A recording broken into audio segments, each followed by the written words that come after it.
مساء الخير عليكم جميعا. النهارده هنعمله مع بعض سمك شبار اللي هو السمك البلطي الصغير ده، مع شويه صلصه كده يستاهلوا بقكم وشويه رز ابيض بمنتهى السهوله. اكله متعودين عليها زمان من غير تركات من غير اي حاجه. هنجيبوا السمك زي ما انتم شايفين كده. السمك ده يا جماعه مع انه صغير بس والله العظيم ما بطرخ وطعمه زي العسل من جوه. بس لو اول مره تشوفوني، انا اسمي فاطمه، اتمنى تدعموني باللايك والشير وتشجعوني. بص، احنا هنمسكوا السمكية زي ما انتوا شايفين، بنقصوا الديل وبنقصوا الجناب ونقصوا الزعانف اللي على اللي في الجنبين وعند الراس، وانا بشيل حته من الراس من جوه اللي هي الخياشيم دي. وببدا اشيل القشور بظهر المقص زي ما انتوا شايفين، وبفتح الحنفيه وبطلع البطن بنضفها اخليها شمعة منورة. خدوا بالكم، انا حاطه حته سلكه في صفايه الحوض عشان مفيش حاجه تتسد. كنت منزله الفكره دي، ممكن ترجعوا للفيديو.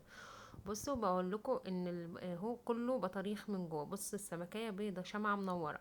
وبعد ما خلصت كميه السمك كلها، انا بحب اتبل السمك. بتبله بايه؟ معلقه ثوم مدقوق، على معلقه شطه مدقوقه، على على نص ليمونه، على شويه كمون، وبلف بيهم السمكيه بتفضل متبله وطعمها زي السكر. هنا بقى هندخل على حشوة السمك. حشيته بايه؟ معلقة فلفل مدقوق برضو بحطها، على معلقة توم، على نص معلقة كمون، على ملح، على معلقتين خل، على نص ليمونة زي ما انتوا شايفين كده. وبقلب كله مع بعض. بسيب القشرتين الليمون بحطهم في زيت السمك عشان يمنع الزفارة. وبقلب كله. ببدأ احشي بطن السمكية، بتبقى احلى من السمك نفسه مع التتبيلة بقى. بصوا متبل، بسيبه ساعتين.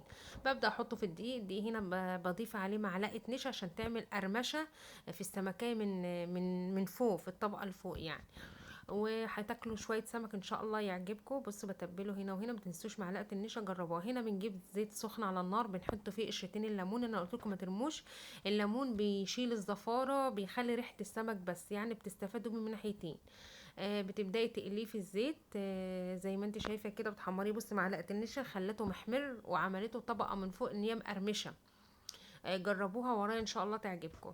هنا بقى بنعمله الصلصه بتاعه السمك. انا بحط زيت بسخنه وبنزل بمعلقه الثوم. ما بحطلهوش بصل، بحط له ثوم.